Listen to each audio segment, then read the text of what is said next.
Thank you for listening to Depictions Media Radio.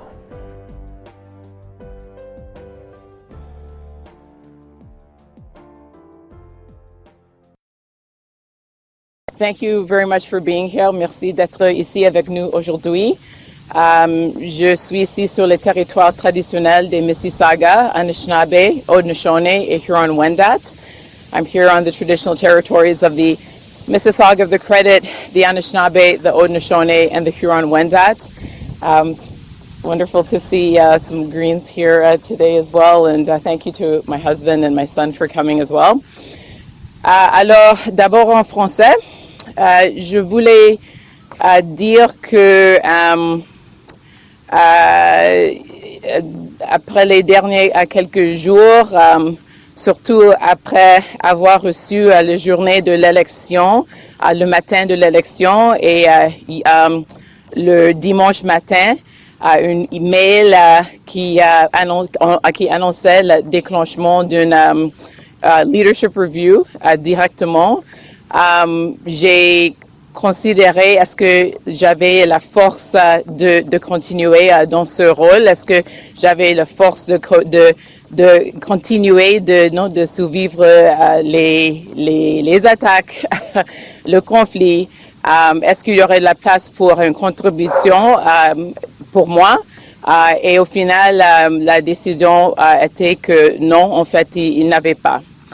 Alors, j'ai décidé que non, je vais me mettre en contact avec le Conseil fédéral pour commencer le processus de ma démission et de peut-être trouver un chef avant le lancement d'une course à la chefferie.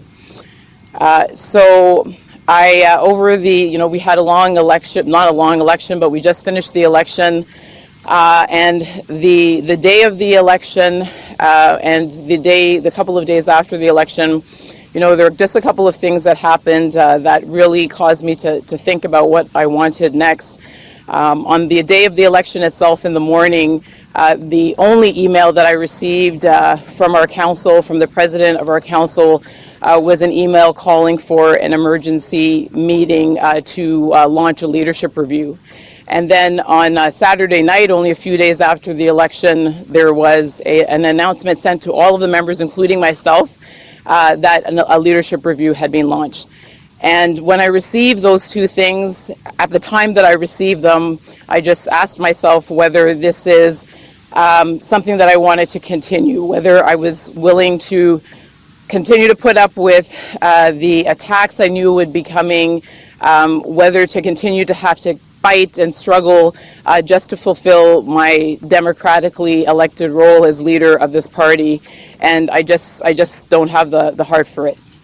The election was very difficult for those who have been following. They will know that, and it doesn't take a rocket scientist to know that when you head into an election without funding for your campaign, when you head into an election without the staff to staff your campaign, when you head into an election without a national campaign manager, when you head into an election being, again, under the threat of a court process from your party, it's going to be very hard to convince people to vote for your party.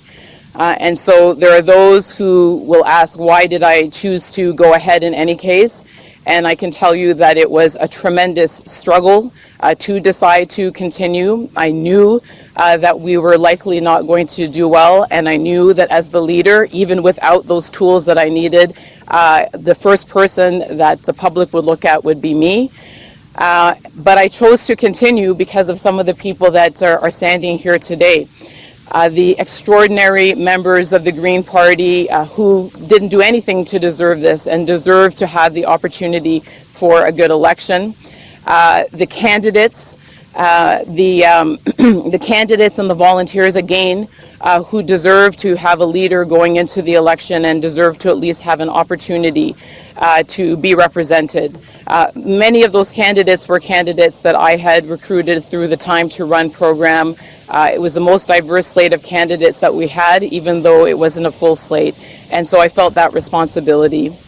I also felt a responsibility to show that someone like me could get as far as I could, and that I could draw on wells of strength, much of it coming from, again, the people who are here today and others, to at least get across that finish line. Because when I talked in the debate about that, crawling over that glass, what people need to realize is that when I was elected and put in this role, I was breaking a glass ceiling. What I didn't realize at the time is that I was breaking a glass ceiling that was going to fall on my head and leave a lot of shards of glass that I was going to have to crawl over, throughout my time as a leader. And when I arrived at that debate stage, I had crawled over that glass. I was spitting up blood, but I was determined to be there. I was determined to be there so that the next time someone like me thinks of running and wonders whether it's possible to be on that stage, they will know that it is possible to do that. And so those are the reasons that I continued. Those are the reasons that I don't have any regrets about having gone through the election. But I do have to recognize that it is quite clear to me that I am not going to have the opportunity to lead. I have not been given that opportunity, and I will not be given that opportunity. I just will not spend any more time focused on political games as opposed to public policy, which is what I entered politics for in the first place, particularly at a time when it is so needed. We have a climate crisis that we have got to address collectively. We have people who are counting on us to ensure that we have more progressive policies that leave them better protected, and none of those things can be accomplished if the focus is solely on these kind of internal political issues. And so I will definitely find other ways to serve. This was always about service, and I have been outside of politics for most of my life, and so I know that there are other ways to serve.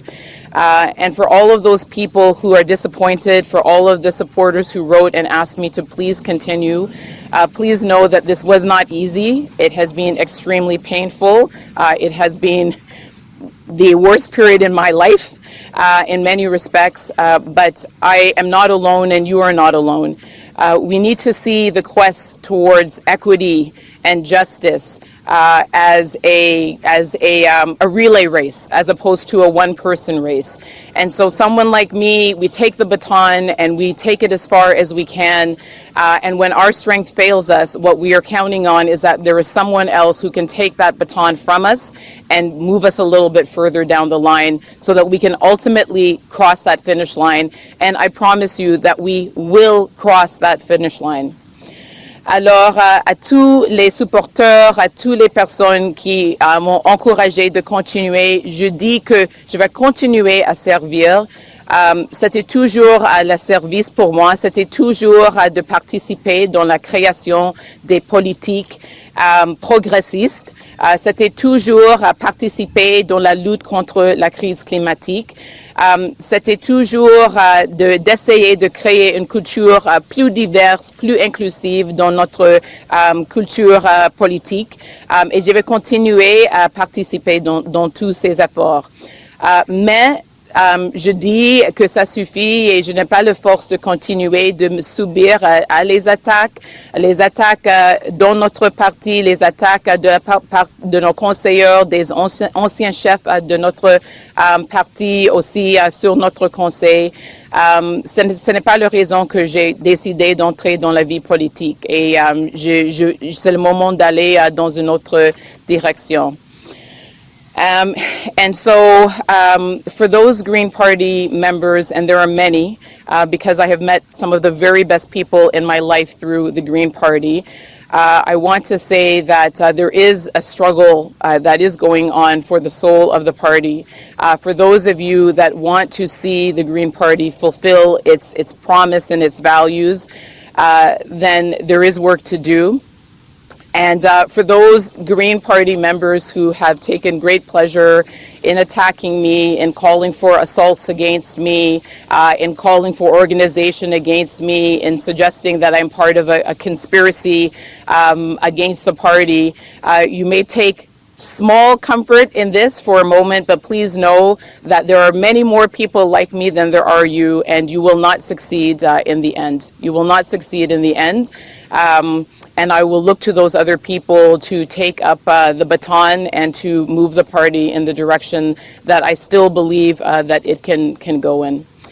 I want to thank my husband very much, and my son very much, and my family very, very much for sticking with me through this. It has been hard on all of us for a very long time. And no one can do this alone. And I want to send all my love to all the people who are standing behind the cameras and those in other parts of the country who have made it possible for me to last as long as I have. I think that that's it. There certainly will be more in the days to come, but I wanted to provide this clarity, particularly in light of the leadership review that was called for yesterday. So that we can begin to move toward the next stage, and certainly so that I can also begin to move towards the next stage. Merci beaucoup. Thank you very much.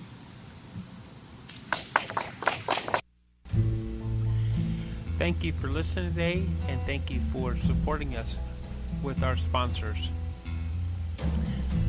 Please go to depictions.media for more information, and click on our contact link and let us know how we can help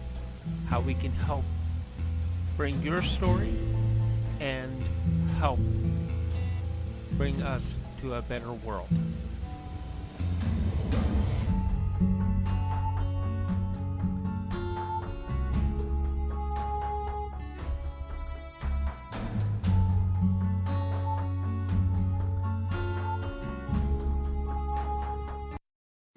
This show has been produced by Depictions Media.